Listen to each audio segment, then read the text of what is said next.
समय की बात है। एक शक्तिशाली बादशाह था जिसे शिकार का बहुत शौक था।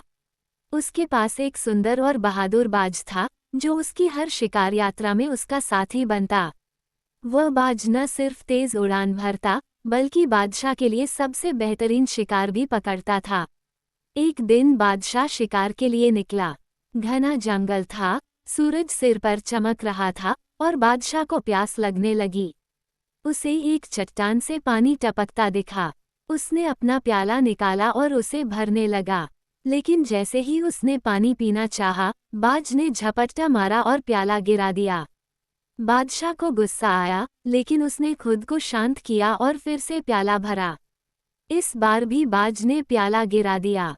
अब बादशाह को बहुत ज्यादा क्रोध आ गया। उसने तलवार निकाली और गुस्से में बाज पर वार कर दिया। बाज घायल होकर नीचे गिर पड़ा। बादशाह ने परवाह नहीं की और खुद ही चट्टान पर चढ़कर पानी के स्रोत तक पहुंचा।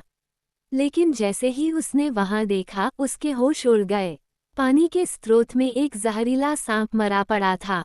वह पानी जहरीला था। अब उसे समझ आया कि बाज उसे बचाने की कोशिश कर रहा था।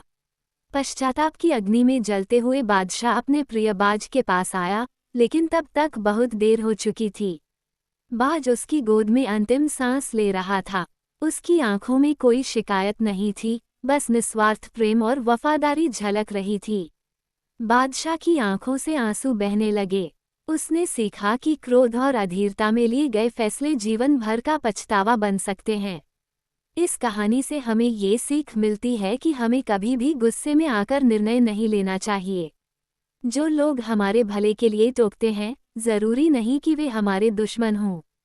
कभी कभी वे वही होते हैं जो हमें सबसे बड़ी मुसीबत से बचा रहे होते हैं।